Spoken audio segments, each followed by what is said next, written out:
आज का स्टोरी भगवान शंकर जी का है। एक बार सुमेरु पर्वत पर बैठे हुए ब्रह्मा जी के पास जाकर देवताओं ने उनसे अविनाशी तत्व बताने का अनुरोध किया। शिव जी की माया से मोहित ब्रह्मा जी उस तत्व को न जानते हुए भी इस प्रकार कहने लगे, मैं ही इस संसार को उत्पन्न करने वाला स्वयंभू अजन्मा एकमात्र ईश्वर अनादि भक्ति निरंजन आत्मा हूँ। ब्रह्म घोर में प्रवृत्ति र निवृत्ति का मूलाधार सर्वलीन पूर्ण ब्रह्म हूँ। ब्रह्मा जी ऐसा कि पर मुनि मंडली में विद्यमान विष्णु जी ने उन्हें समझाते हुए कहा कि मेरी आज्ञा से तो तुम सृष्टि के रचयिता बने हो, मेरा अनादर करके तुम अपने प्रभुत्व की बात कैसे कर रहे हो। इस प्रकार ब्रह्मा और विष्णु अपना अपना प्रभुत्व स्थापित करने लगे और अपने पक्ष के समर्थन में शास्त्र वाक्य उद्धृत करने लगे। अंततः वेदों से पूछने का निर्णय हुआ तो स्वरूप धारण करके आए चारों वेदों ने क्रमशः अपना मत 6 इस प्रकार प्रकट किया। ऋग्वेद, जिसके भीतर समस्त भूत निहित है तथा जिससे सब कुछ प्रवत होता है और जिसे परमात्मा कहा जाता है, वो एक रुद्र रूप ही है।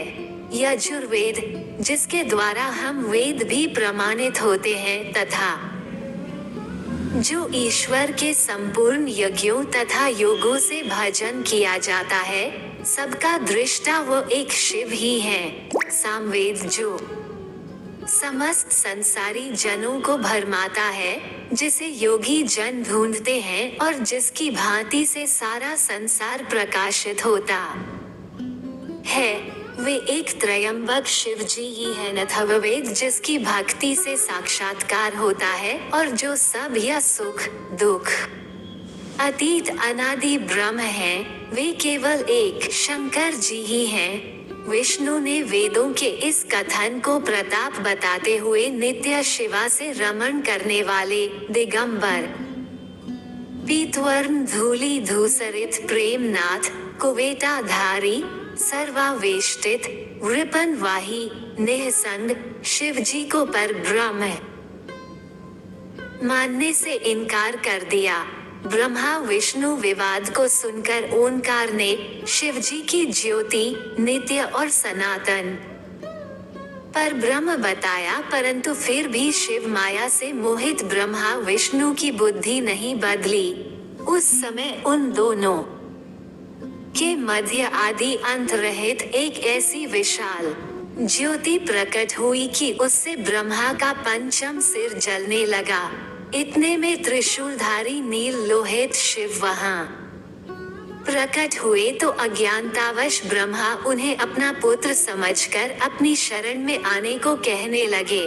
ब्रह्मा की संपूर्ण बातें सुनकर शिव जी अत्यंत क्रुद्ध हुए और उन्होंने तत्काल भैरव को प्रकट कर उससे ब्रह्मा पर शासन करने का आदेश दिया। आज्ञा का पालन करते हुए भैरव ने अपनी बाईं उंगली के नखाग्र से ब्रह्मा जी का पंचम सिर काट डाला। भयभीत ब्रह्मा शतरुद्री का पाठ करते हुए शिव जी के शरण हुए।